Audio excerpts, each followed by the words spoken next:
Hey,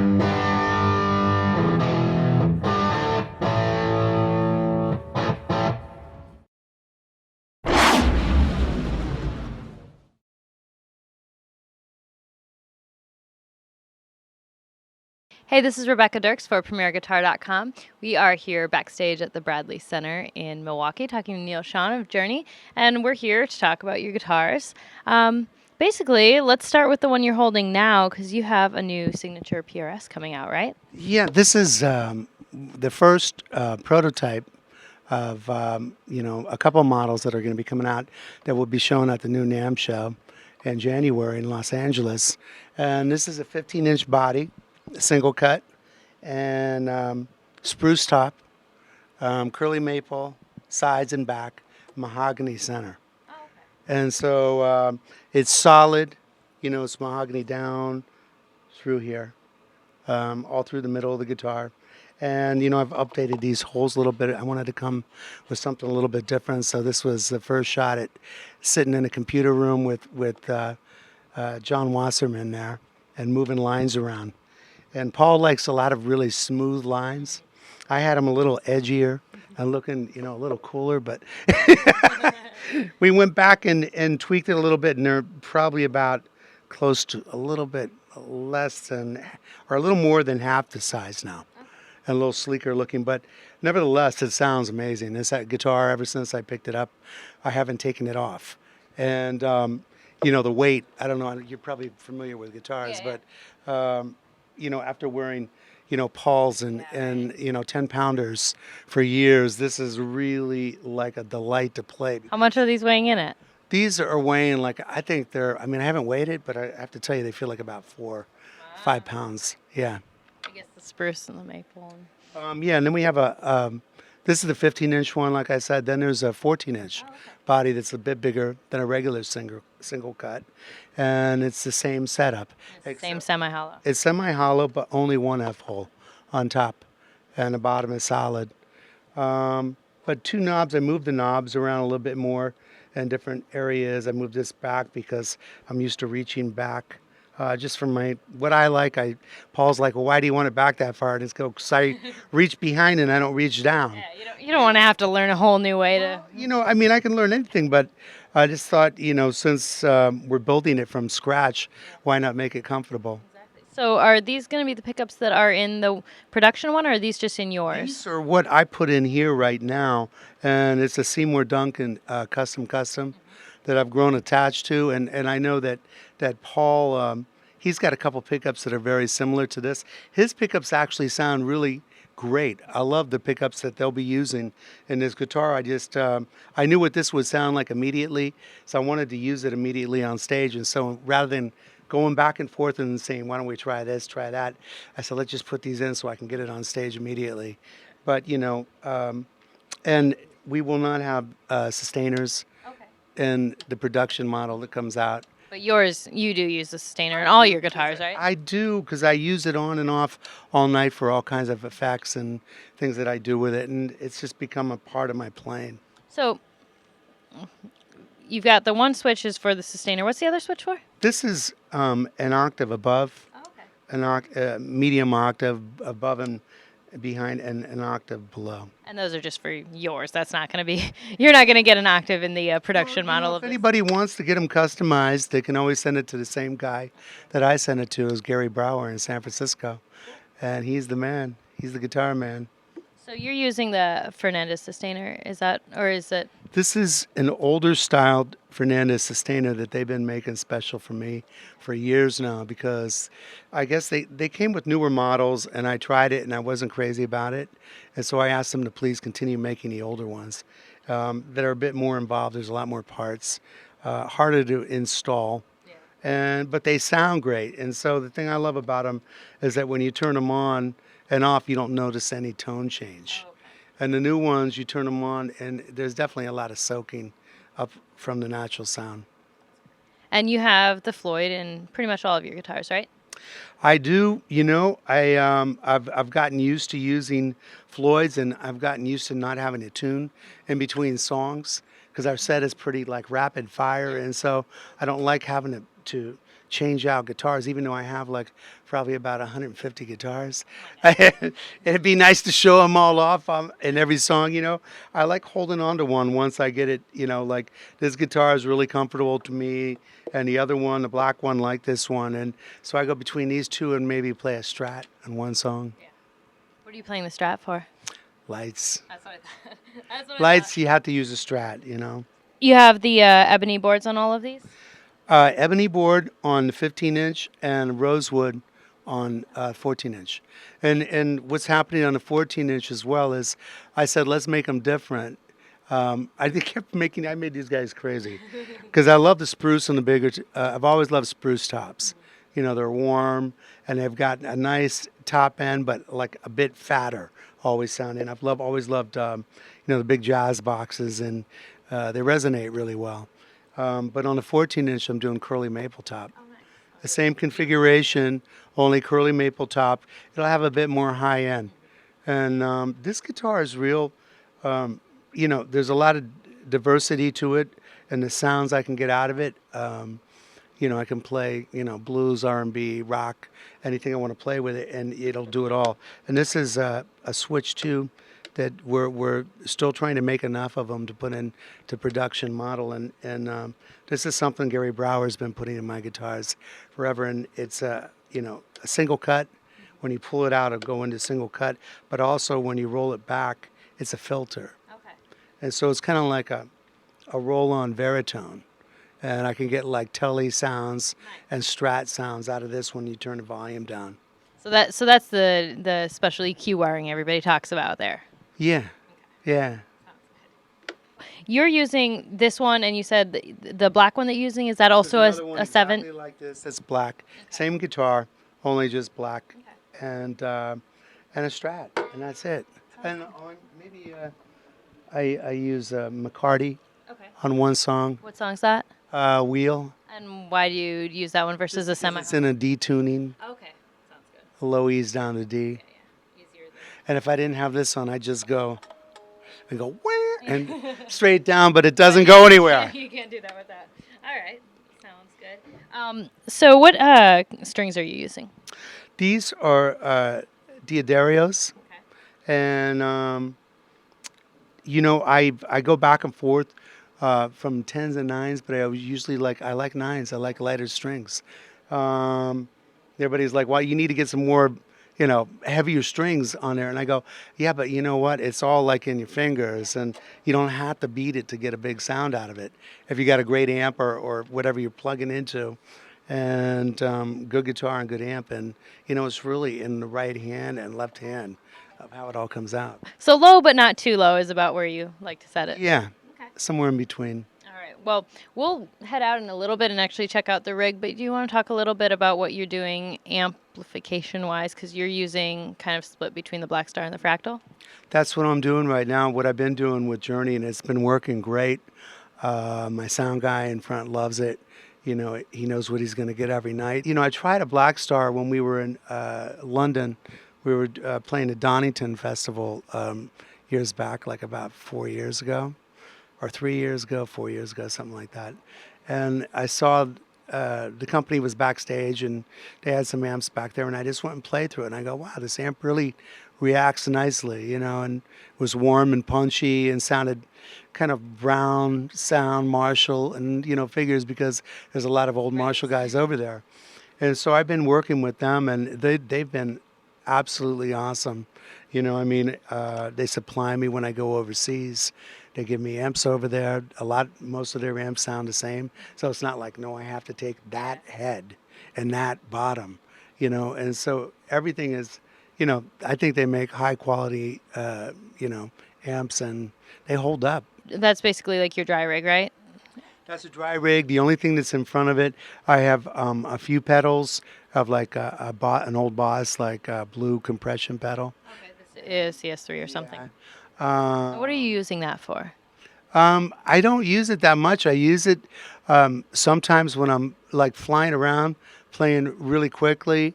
It helps compress and push everything down a little bit. And it seems to give it a little bit more. You can hear, if you're playing really quickly, what's actually going by. If you're using a wah-wah pedal, for instance, if you play without it, I happen to like the way it sounds without it, but it's really, it's like in your face and it's ferocious sounding. But if you turn that on with it and a little overdrive, another overdrive, and you have the wah-wah cranked, it'll translate a little more. And so So remember to turn them off when you get done. you're using a wah as well. Yeah, I got a Hendrix wah. Why do you like the Hendrix one? I don't There's know. so I many think it's, signature ones. I always like to ask. There's, I think it's the closest sounding wah wah to the original Crybaby that I maybe bought in the 70s that I used when I was in Santana. I think that the swell is about the same, Um, I don't know. I think it sounds like a real wah wah. I was using the Buddy Guy before that, and I still like that one. But I think I liked how they tuned up, uh, you know, the swell in it, going from treble to bass. So you want to talk about how you're using the Axe effects then? Um, you know, when I met these guys, they came by and showed me the unit, and I was just like blown away. I mean, how well the unit sounded. I'd used a lot of Roland processors in the past, and love the Roland product, and I just felt like this was, the next step in that area, and it's a great unit. I've made 3 records with it so far, and in the studio, it's like it's full of inspiration. The pedal is, actually I can plug into it. Like there's a song on my new record, The Calling, and it's called Tumbleweeds, and it's actually that was the name of the setting. It was pre-set in the unit itself, and so I plugged into it, and the first thing that came out of me was Tumbleweeds. And so it was like, there's a lot of cool sounds in it like that, as well as great amp modeling. But the effects in it are like really tremendous. And so I use that in stereo, and I just go direct into the board for the sound mixer in front. I have a couple cabinets on stage that I use just to hear a bit on stage to me, to feel it. And is that the cabinets on stage monitoring the whole mix with the Black Stars too, or is that just for the Axe effects? It's just for the fractal. And then I have another cabinet for the Black Star that's actually turned around backwards. Okay. Because we have hardly anything coming off the stage anymore. Yeah. We found that, it's the best way for sound in front. Because actually with Arnell, he's very active. And so he's running around. He's all over the stage. And we found if we had a lot of volume coming off stage, depending where he's standing in front, it's going to leak into the mic. Like if he's in front of the drums and he's hitting the cymbals, it's going to be psh, like every time he's trying to sing. If he's in front of the guitar, you're going to hear all this gnarly sounding stuff coming through a mic from a distance. And so, I think we're getting really good sound now out in front. Probably doesn't hurt your ears either. Are you using in-ears? I've been using in-ears for years. I've had tinnitus for years, and so I had to really pull volume down. And I find that I play a lot better quieter. Even when I'm recording in the studio, I'm always in the control room, and I'm playing off a couple little speakers. I never go to the big speakers. I always listen on the small speakers, and I play really low volume. And I find that like my pitch, my tuning, everything is way better, and you kind of dig in a little bit more.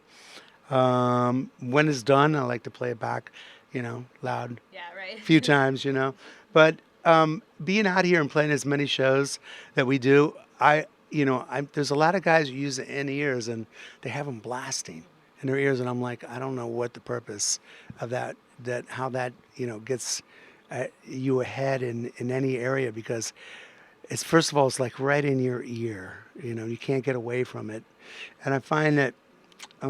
If you use them and you use them like really low volume, you can have really, really great pitch.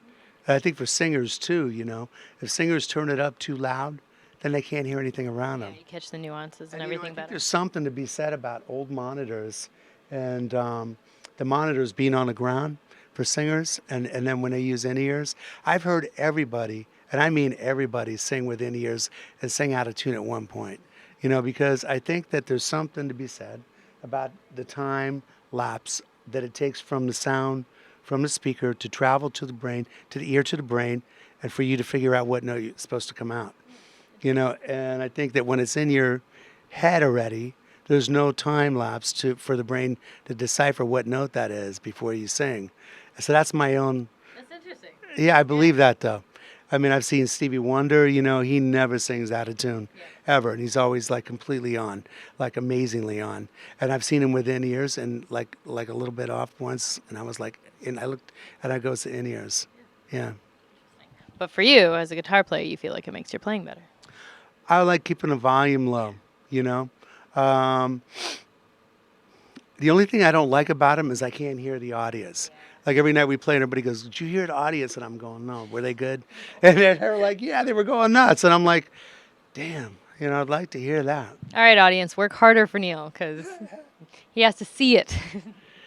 I see it. They're good. They're great. We have a great audience. Well, I wanted to go back to the fractal a little bit. So are you using any of the amp modeling, or are you mostly using it for effects? I'm using it mostly for effects, and I don't use a lot. I have there's some great hall echo, long, like pre-delayed time echo, like lexicon type of echo that I've used in the studio before, and I have some slap echo that I use. It's in mono. It's funny, I'm in stereo, but I have it set up in mono because I find that stereo is great, I think, for records. And live, I think that mono is way punchier and in your face, And really, I mean, depending on where somebody's sitting in the audience, if you're doing a ping pong thing and it's going like this, they're not getting everything. I mean, I do have a straight amp sitting in the center for the purposes of that, but I think the whole rig just sounds a bit more punchier in mono. So we're going to take a couple questions off of Facebook. So Brett wants to know, did you use a 24-fret guitar on Don't Stop Believin', or is that just the cleanest bend ever at the end of the solo? It was a bend off the fretboard. Okay. Like up higher than the fretboard went on a 22-fret, Paul. Yeah. Awesome. Any specific frets in terms of size of frets that you're using? I like the jumbos. Paul's jumbos that he puts on his guitar. I don't know exactly what they are. They're almost like bass frets, though. Okay. They're not rounded or pointed. They're pretty flat and tall. Why do you like those? I like the way they sound, and I like the way they play as well. Some older Strats, they have small frets, and there's a sound to them where you can hear the fretboard a bit more. But I think for a guitar like this, because there's so much resonance happening in the body and warmth in the body, it's nice to have the high end out of the frets. Rick wants to know about the amps you used in the early days with Journey because he thinks that it sounds like a Tweed Bassman. It was actually a modified deluxe, Blackface Deluxe. And my first manager, Herbie Herbert, who actually was my guitar tech in Santana as well, hooked me up with a gentleman in San Francisco, this like electronic old genius. His name was Charlie Buttons. And Charlie had worked on amps for Eric Clapton and a bunch of people. And he did something real crazy to this amp that I've never seen done before. It actually made it sound amazing.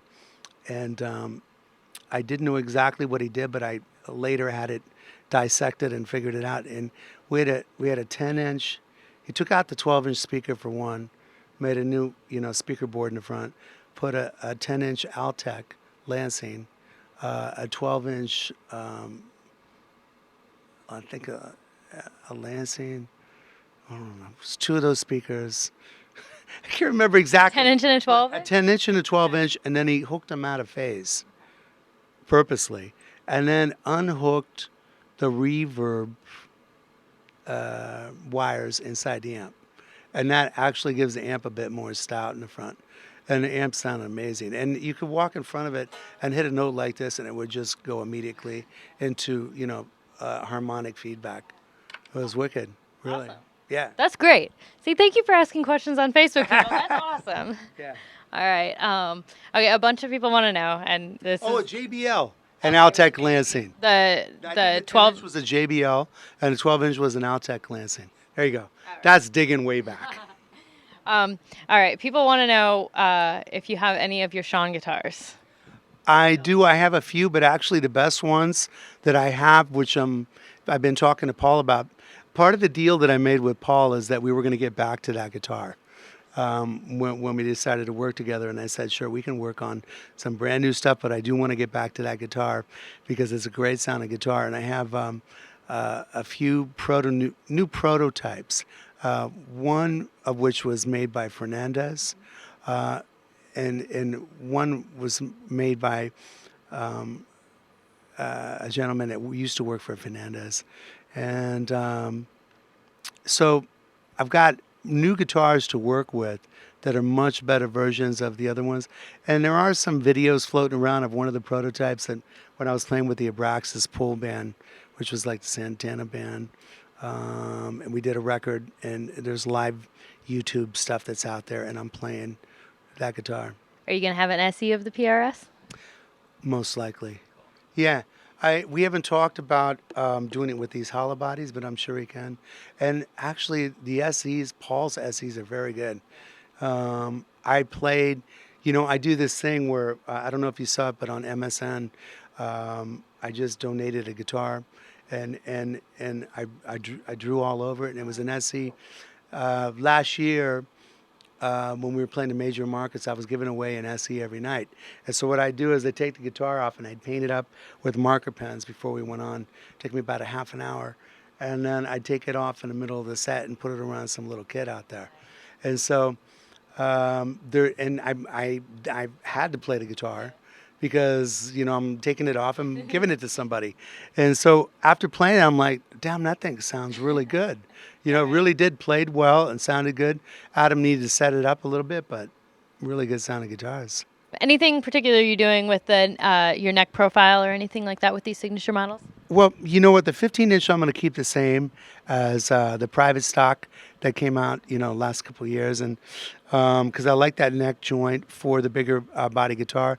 The 14-inch, we're actually going back to my neck joint that I begged Paul to do, and they decided to come with it, and now everybody seems to be really digging it over there. It just gives you some higher fret access. Easy all the way up to the top, yeah, without getting hung up, with a piece of a block in the back. All right, so we're back here on stage now. Neal, you want to talk about a couple of kind of your main tones that you're using in the rig and then show them to us? You know what? It's pretty simple. I've got everything laid out pretty much in, one row. I've got a lot of different things. I've had it hooked up for MIDI guitar, which I'm not using right now, where I could pull up the violin, the cello, strings, but I'm not playing MIDI guitar right now, but definitely in the studio, and maybe when I do some solo stuff, I'll integrate it back in. I'm going to play something that goes through a loop right now in a clean channel, and then you can see how my looping system works, which I'm getting ready to update anyway with something new that's coming out. But this is how I kind of write things, by myself without going into a studio and being able to do it like in about a couple minutes. And so...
you are Neal's guitar tech, and he was just backstage talking very nice things about you, and you're going to fill in some of the details for us, right? I'd be happy to. Okay. So we talked about the guitars, and he went through the PRSs pretty substantially. You want to talk about the Strat that he's using a little bit, because there's some modifications on that? Well, he loves Strats, and he's got a lot of them. He's got a lot of real ones, and he's got all kinds of Strats, custom Strats. These particular ones he's using now, he just uses on the song Lights, but really just a Mexican road-worn version with a humbucker put in the back. And what Seymour Duncan model is that? That is a custom. Oh, so same as he's got in the PRS models. Yes. All right. For the most part. He's got a couple PRSs in some of these other guitars, but mainly the custom he likes. And the main guitars that he's using then are the two kind of Prs Prototype models of his signature model. Yes. The one he showed us backstage, and a black one. Can you grab the black one real quick just so we can see that? And that's pretty much a carbon copy of the one that we saw before, but black. Yes, pretty much so. It's this was the first one, and it's the first one that's got the block all the way through the body in the middle, aside from the pickup cavities and the Floyd cavity, to give a little more stability on the top. But this was his design from the ground up. And that one actually looks like, does it have a little bit more shaved off here than the other one? It might, but I don't think it does. Oh, okay. That's just in my head then. All right, well then let's talk some specifics of the rig here. What is he using for wireless? Electrosonics. He was on a cable before I came in, and we went through some wireless because he wanted to get off the cable, and this is the one he gravitated to. And is it just a backup one, or is this for the different guitars? Yeah, I'm using a few different frequencies for different guitars for the show. You want to just go through the rack here and tell us what each of these things do? Yeah, well, basically a signal comes out of the wireless, the respective receiver, and into a AB box to switch between the guitars. He likes all passive switching, doesn't like anything with a transformer in it. So after that, it will go out to the pedal board and basically into the wah-wah pedal through a couple stomp boxes. So what pedals are on the pedal board right now? It starts off into the Jimi Hendrix wah, out of that into the CS3 Boss compressor, into the EWS fuzzy drive, into the full tone fat boost, and out of that into the Wampler Nirvana chorus. And that's really all the signal that goes out there. That comes back into the rack and splits off to the fractal and to the Black Star amps at that point. So in the rack, there's the Roland units, or those aren't in use right now? The mixers? Yeah. Yeah, the mixers are used. They're we're taking a stereo out of the fractal into the mixer, and that way we can blend the Echoplex that he uses for looping, as well as the Phantom guitar synthesizer. And basically out of the mixer, it's just a stereo out. So it blends all three of those, the fractal, the guitar synth, and the Echoplex looper. And where's that going? That's all going to the monitor console in front of house, and his in-ears basically gets that full mix. And so when it splits off to the Black Star is just The Black Star's dry. a dry cabinet, one 4x12 cabinet being mic'd with two high-L microphones. And What are the nadies used for? the nadies are power amps for the fractals, basically just monitors for him on stage. They're not mic'd at all, just a little extra weight. So on stage on the pedal board, is he using one of the MFC controllers for the fractal? Yeah, it's the MFC 101, and that basically controls all of the fractal, as well as the Black Star channel switching via MIDI. And then he's got expression pedals for a few of the effects in the fractal. Controls the gain level of the delay and the reverb, respectively, on the fractal. And the MFC 101 controller also controls the Roland Phantom guitar synthesizer. And he said he's not using that in any songs in the set right now. He's not right at this moment. He likes to play around with it though every once in a while. Okay, sounds good. And then what is he using as far as do you know what his in-ear monitors he's using right now? They are Ultimate ears, and I'm not sure the model he's using right now, but they're Ultimate ears, and just been using those the last couple of years and been very happy with them. And for picks? We're using Dunlop, celluloid, and they're like a medium gauge, and Diodario strings, 9 to 42 on most of the guitars.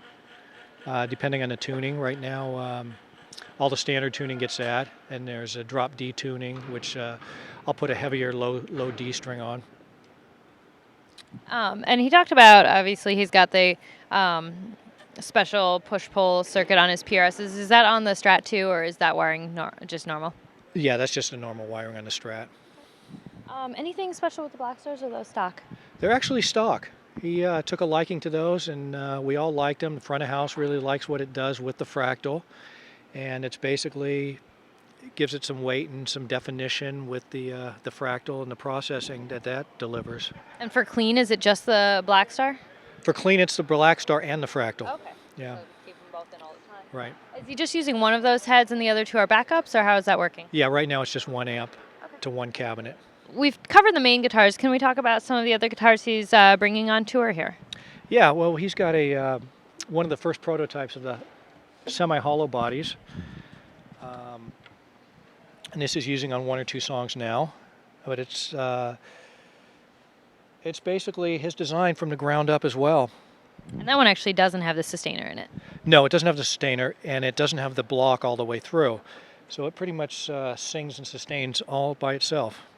Is he using that on any particular songs in the tour? Right now he's been using it on Lovin' Touchin'. All right, this double neck was his design from the ground up as well, and it's basically a high octave 12 string on top with the standard 25-inch scale 6 string on the bottom. And he's used this quite a bit on intros, going into songs. He'll use the high 12 and break into the 6 string. And it's got his normal bells and whistles, the Sustainer, Sustainer levels, pickup, selectors, neck selector. So what's this one? There's so many switches. Yeah, this is pickup selector. Okay, and which is the one that's covered there? Yeah, that's a pickup selector for the bottom neck. Gotcha. Yeah. So right now he's not using it particularly on anything on tour, but he keeps it around just in case? Yeah, it's not in the set right now, but he could break it out at any time. He likes to play around quite a bit. Here's an older PRS double cut that he's had for quite some time.